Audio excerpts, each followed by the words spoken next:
President Trump greeting Mark Fogel. That is Steve Witkoff, who flew to Russia today, met with Vladimir Putin, and the president meeting him outside the White House, where it is snowing in Washington as we speak. And obviously a very happy moment for him. He's draped with an American flag. Our own Brett Baer is with us. Brett, this is a sight to see. And you know, without getting too overtly political, which is a little bit hard for me, as you might know, but, you know, you have to wonder, I mean, why wasn't Biden able to pull off deals like this? You know, how did Donald Trump get Colombia and Venezuela and Canada and Mexico, and seemingly now we're on the verge of a big deal with Panama on the Panama Canal, and Greenland is certainly on the table, and you spoke to the president in your interview for the Super Bowl and on Special Report. I mean, all of this seems very wide open and very possible. So President Trump has been pulling home Americans and bringing home hostages since he's been in office. And he got another one in Russia coming home as well. You know, with all this, it had me thinking, like, what the hell was the Biden administration doing? Probably sleep. You know his name's Sleepy Joe. Or he was probably focusing on his diversity bingo cards, or better yet, trying to figure out who used what restroom. I mean, we all remember who Kamala Harris invited to the White House, don't we? Hi. Can we talk? On it.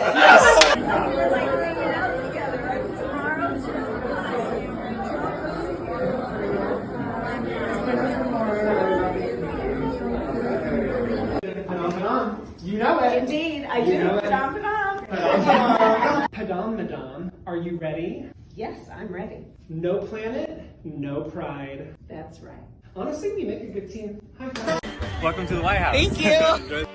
Happy Pride Month. Happy Pride Year. Happy Pride Life. Yeah! Transgender children. You are beautiful. You are heard. You belong. You are understood. You are loved. And you belong. Some of the bravest and most inspiring people I've ever known. And I mean, you're welcome. Good folks. Can we take a little video? Hi, Mr. President. It is an honor. Trans rights are human rights. Oh, it's a video. Oh, it's a video.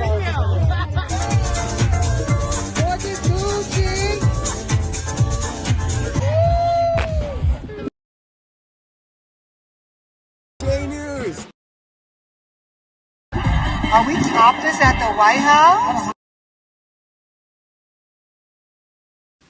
Do I need to say anything about the last clip we just seen? Do I need to say anything? I mean, I honestly want to know. I want to really ask Democrats, especially the far left, because that's kind of how I categorize this mess that I just witnessed.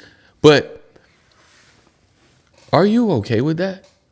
Democrats, the people that voted for Joe Biden and supported Kamala Harris, are you okay with that? Is that a great representation or good representation, or are you okay with that representation of a transgender on the front line, topless, shaking their boobs? Are you okay with that? Is that a good representation for America? The whole world's watching. Because Joe Biden in that clip, you heard him say, you know, you guys are the strongest people that I ever met.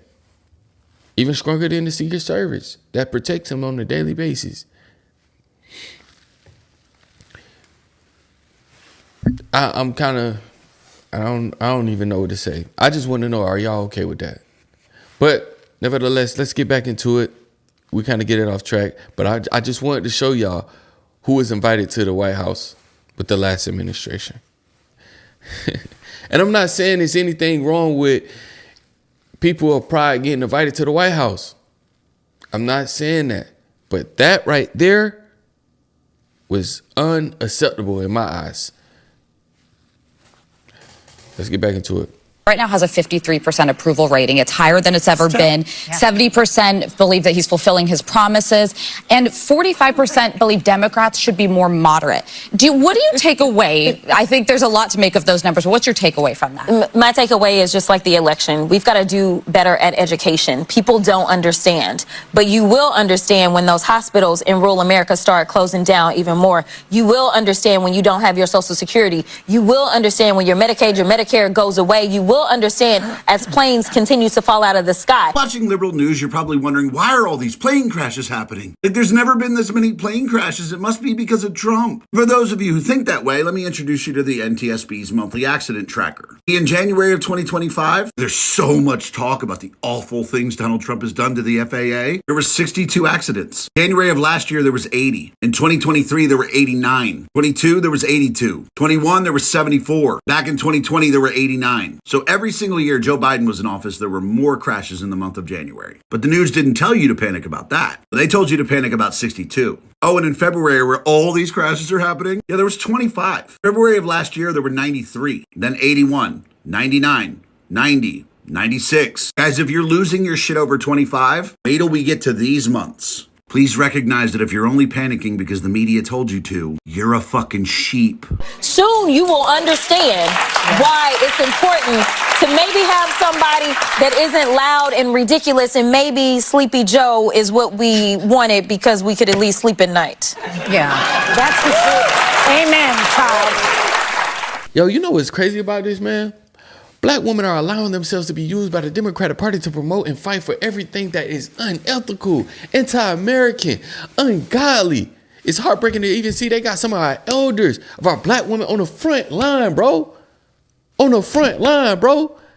I keep on asking myself, bro, like, traditionally, we know, you can hear some black people talk. We are conservatives. We have conservative values. I'm not even saying you're a Republican, but we majority have conservative values, and now they done took our women and our men and just twisting and turning these messages to have these unethical leaders being pushed in the face of the masses, especially in our black community, throwing them up like they the word for the black community. They not the word for me. And see, this is why I can't get down with the black community. This is why I say F the black community, bro. All that black power, black business, black excellence, I could give two damns about. Because it really don't mean nothing at the end of the day. We don't stand together. We divided as heck. We fall. We easily. All right. I'm tripping. I'm getting sidetracked. Donald Trump and the Republican Party has changed the electorate. What do I mean by that? Well, let's take a look at party identification, Democrats versus Republicans. You go back to 2017, 5 points more of the electorate was Democrats than Republicans. You go to 2021 when Joe Biden was starting out, look at that, 6 points more of the electorate was Democrats than Republicans. But look at what's happened in February of 2025. Look at this. Republicans, there are more Republicans in the electorate than there are Democrats. Republican +2. So Donald Trump and the Republicans have remade the electorate. They've turned some people over from being Democrats or independents to become Republicans. New folks have entered the electorate who are more Republican leaning. And so when you combine that with the fact that Republicans are really, really behind Donald Trump, all of a sudden you get a winning recipe whereby you break the normal rules of politics and give Donald Trump that positive net approval rating when he had pretty much a consistently negative one in term number one. As I said at the beginning, he's copying Frank Sinatra, doing it my way. We've reached a point where the public perception of Trump's administration has significantly shifted in his favor. It feels as though he has flipped the switch, turned on the lights after many have felt 4 years of darkness under the previous administrations. Americans was literally left to rot in foreign jails while our leaders were more interested in checking off diversity boxes rather than securing our own citizens. We were living in a world where diversity apparently meant putting someone in charge based upon their gender identity rather than their capability. Listen, I really want to talk to my fellow Americans here, the ones with the citizenship. You know you got to make that clear nowadays. But if after seeing Trump pull out our people out of these hellholes and you still think that Kamala Harris was the better choice, maybe it's time for some self-reflecting. I'm just saying. I mean, everyone has their own right to their own opinion in this country, but let's not ignore the reality in front of us. There are loads of undocumented immigrants or illegal immigrants or whatever you want to call them that's now here in America. I mean, you got South Americans, you got German, French, you got the Haitians that came in that's practically salivating over becoming a citizen or wishing their leadership was more like Trump. Oh, and how could I overlook the sheer geniusness of the Biden-Russian deal? Instead of bringing back our brave Marines and soldiers who were probably playing chess with their shadows in some Siberian gulag, they opted to bring home and trade for Brittany Griner, who was absolutely wrong for breaking the law in their country, for Victor Bout, the merchant of death. Yeah, you heard me right. The merchant of death. Morning, folks, and it is a good morning. Moments ago, standing together with her wife Sherelle in the Oval Office, I spoke with Brittany Griner. She's safe. She's on a plane. She's on her way home. After months of being unjustly detained in Russia, held under intolerable circumstances. Brittany will soon be back in the arms of her loved ones, and she should have been there all along. This is a day we've worked toward for a long time. We never stopped pushing for her release. It took painstaking and intense negotiations, and I want to thank all the hard-working public servants across my administration who worked tirelessly to secure her release. Yeah, because when you have soldiers who literally put their lives on the line, what you really need, is Juwanna Mann. Shorty is a C-listed basketball player. Yo, brilliant strategy there, Biden.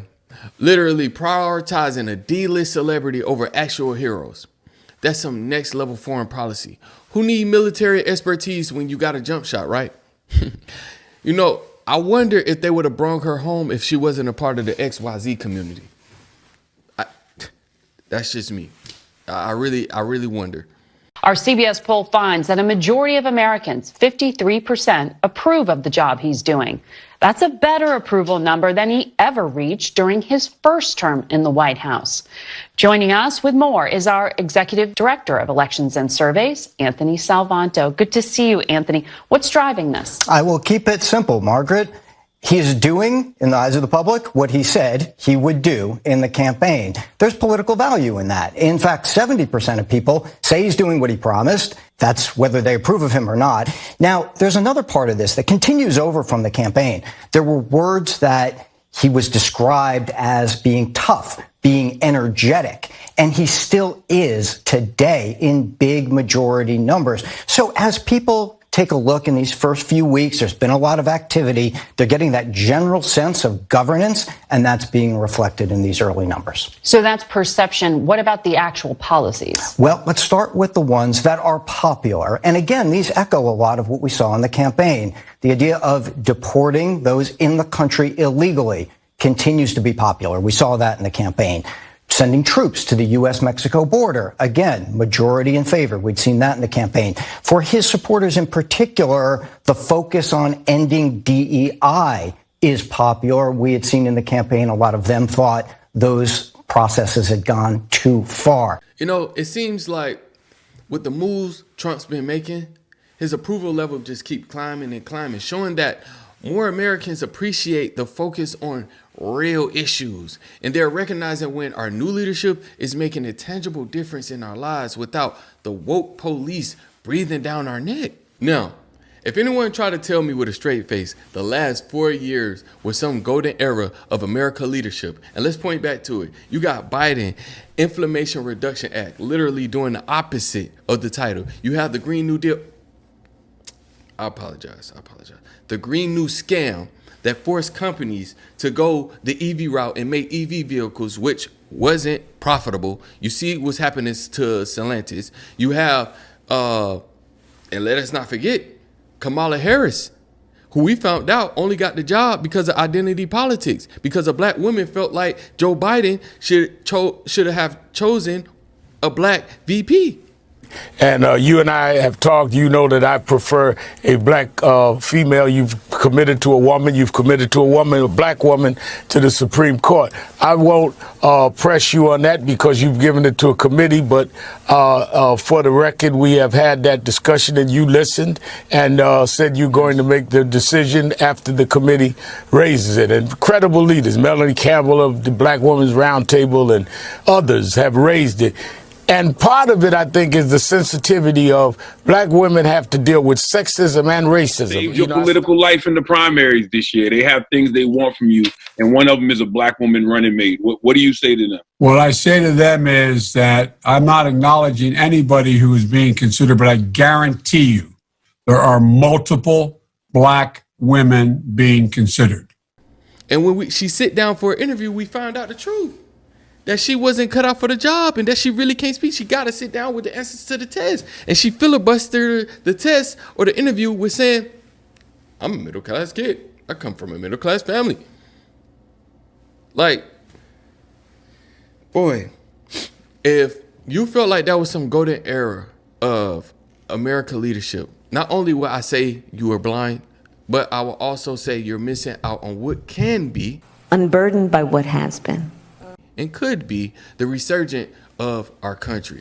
Now, Trump deals with a lot of this nonsense like a pro, but me, you literally gonna have to miss me with that BS, because a lot of the things that you, if you believe that, be spewing out wouldn't be based in facts. It would be just based on emotion and you falling victim to the propagandist machine. So what's the takeaways? We got a president actually out here rescuing people instead of playing identity politics. If you can't get behind that, it's really time to reassess what you want from America. And let's not forget, the world is watching. In the last 4 years, they've been laughing at us. To sum it up, Trump's out there freeing hostages while some of you are still stuck on pronouns and diversity hires and marching around Costco's. Remember, while Biden was busy making deals that left our soldiers behind, Trump's focus has been bringing our people home. And if you can't appreciate a leader who actually leads, then maybe it's time for you to reconsider what America really stands for. But for those who can see the truth and who really understand real leadership, let's rally behind this, man. I mean, drop a like if you're with me, dog. Comment down below, tell me your thoughts. Subscribe for more. Remember, keep your head up, keep your nose clean. You save the world, you live forever. Peace.